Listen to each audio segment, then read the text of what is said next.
doing, ladies and gentlemen? Ron Wallace here with Balling Down South Sports Network, here with another episode of the interview. I can tell you today is going to be a good day. Today I have a Division One football coach on, two-time FCS National Coach Finalist of the Year, three-time Big South Conference Coach of the Year, led Charleston Southern to two conference title and to two NCAA Division One FCS championship playoffs. I can tell you he has a winning attitude. He has a winning spirit. I can tell you, folks, he is definitely a good coach out there in North Carolina. I can tell you I can bring him on here in a few seconds here. We're going to bring on now today another Division One football coach. Yesterday we had Georgia Southern on. These guys play in the same conference, in the Sun Belt Conference, with South Alabama and a couple other schools out there.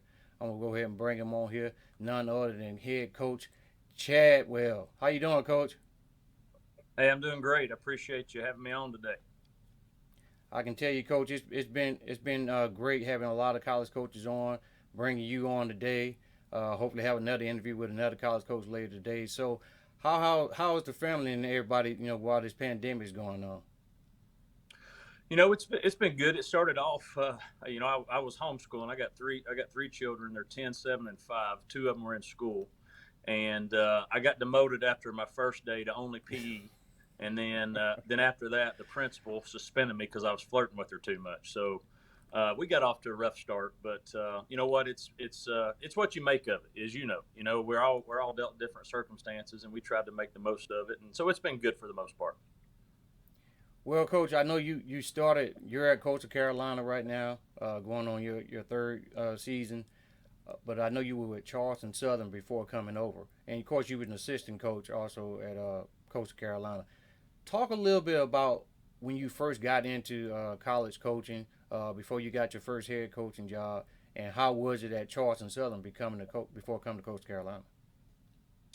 I started. I played college football. My father was a high school coach, and that's what I wanted to do. And my last year playing the spring when I was graduating, our coaches asked me just to help out there in college, and I started doing it. And I was like, you know what? Let me just stay and figure this out. You're young. You don't worry about as money as much.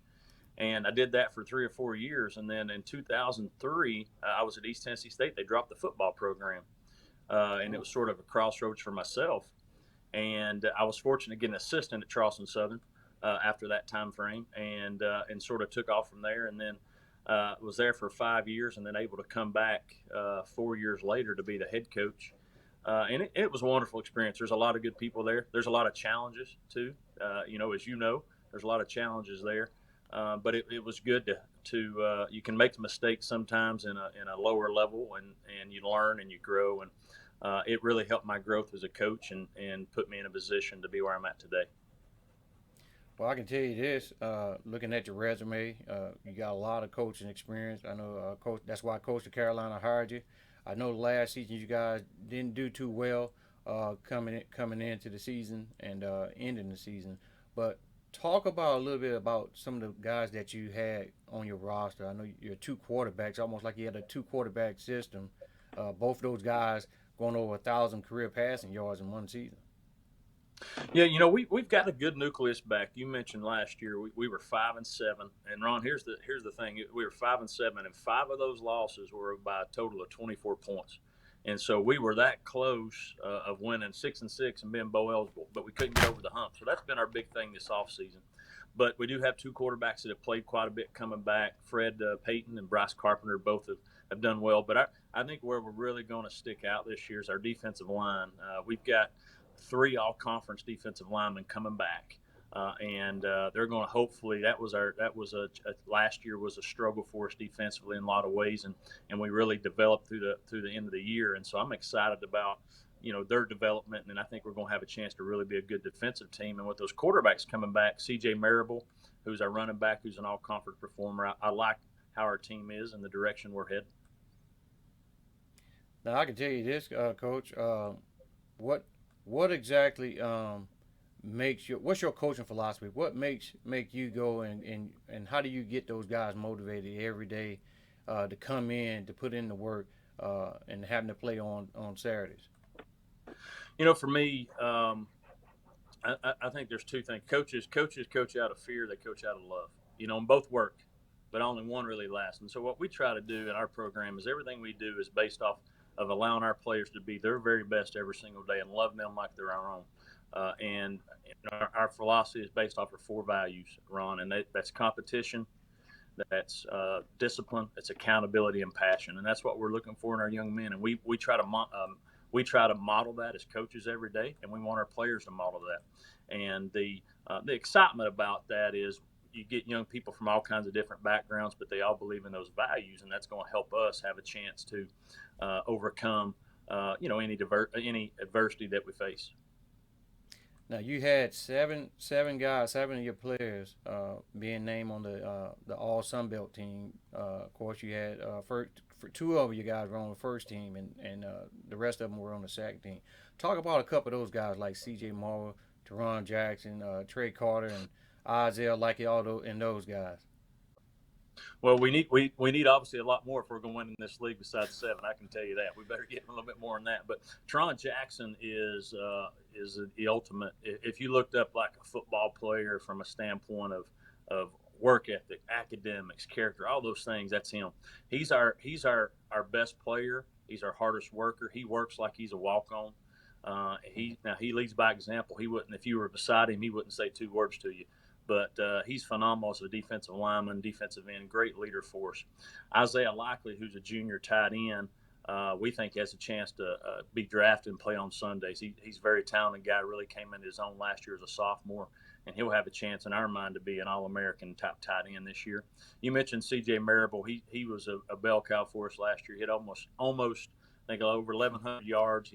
He had over close to 500 yards receiving, 40 receptions. So we used him in a lot of different ways, and he's got to be the guy that really takes that next step this year for us to have a chance to really do well. And you mentioned Trey Carter. Trey Carter, offensive lineman, will be a 4-year starter. He's done at center, done as at guard, and just loves football. One of those guys, his motor's always on. Great story about him is he graduated last year during fall camp, and they had graduation during the morning. Well, we have practice.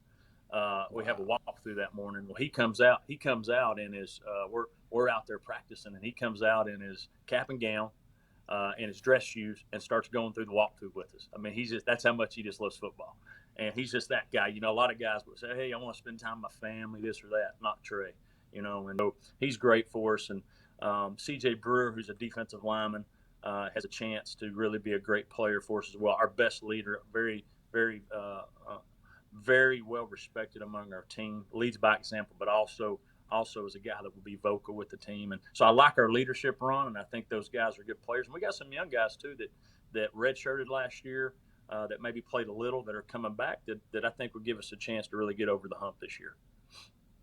Now, coming to your workouts for this upcoming season, I know the NCAA has put out guidelines for you guys to follow, and you guys come up with how you're going to attack the pandemic and bring your guys. So how have you guys been working out, and your plan that you guys have for your players coming back? Well, the NCAA has put together, procedures and protocols in place, and you have to follow those to a T to have the chance to get this season going.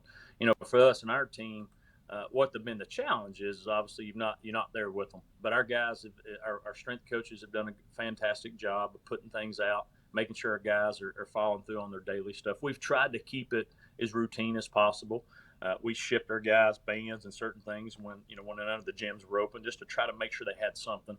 And the main thing we've been sharing with our guys is, more than anything, has been we can make up the lifting, we can't make up the conditioning. So if you have a chance, you got to make sure you're trying to keep yourself in conditioning as much as possible, because our big saying here is you can't out train a bad diet. And so we've been working hard on our guys, just conditioning and all that. We'll get the weights back. The conditioning was the big piece, and we emphasized that a bunch during the season and or during this time frame, and hoping when our guys get back here that they took that to heart. Well, talk a little bit about some of the new guys you got coming into your program, some of the recruits that you've already guys got signed. Okay, well, we had 11 guys come in mid-year that we think is going to have a big chance to help us play. The Jordan Strong, who's a defensive back from transfer from a junior college in Mississippi, we think is going to make an immediate impact in our secondary. We feel good about him. Jeff Gunner, who was an all-conference performer for us for 2 years, in 2018, transferred out to NC State. He's now transferred back to us, and so is a defensive lineman who's going to be a big impact for us from that standpoint. Cam Brown, a wide receiver that's a grad transfer that has been all conference for 3 years. He was actually from Charleston Southern. He played for me earlier in his career, but then I left, and he transferred here as a receiver. We think is going to be making immediate impact for us there as well. Those are 3 guys that were junior college or transfers that I think will make an immediate impact. And then we got another defensive lineman named Travis Geiger who's coming in here from Dream U Independence that we think will make an impact for us up there as well. So those are 4 guys that I think you'll see make quite a bit of an impact. Now, we've got some freshmen that I like that came in this spring that got their feet wet, and I do think they're going to have a chance. Now, how early, that depends on – they missed, obviously. That's who missed these things more than anything was those freshmen that were here. This is what hurt them. And so, they're still up in the air, but their talent is pretty good. And I'm excited about, them and how they can make an impact. And we're probably going to have a receiver. I would say we'll have a receiver make an impact as a freshman. And I think you'll see us have one guy I did forget. We have a running back, Shamari Jones, who's a junior college transfer that I think you'll see will have a great year for us as well. Now, we talked a lot about athletics. What is your stance on academics, getting it in the classroom? Because you are a student athlete. How important is that to you, your staff, and actually to the individual athlete? Well, obviously that's the most important thing. They're here. Our big thing, Ron, is use football. Don't allow football to use you. And so we want to use football to gain as much education, gain as much knowledge as we can, and provide and be able to put ourselves in position to make an impact on our community, on our families, on the people around us. And you do that through education. And so we're like everybody. We're obviously want our guys to graduate, do the right things. But I'm a big believer that if you're motivated in the classroom, then you're going to be motivated on the football field. I don't believe you can be motivated on the football field, not motivated in the classroom. They go hand in hand. You've got to be motivated in all areas. So we're always emphasizing looking for guys that do it in both areas. Now, doing it in both areas sometimes doesn't mean everybody's a 4.0. As you know, somebody might try their very best and only can get a 2.8. That's okay. What we look for is somebody that values it and knows they need that education. That I want them to go to the NFL. I want them to change, be able to do things for their family that they've only dreamed of.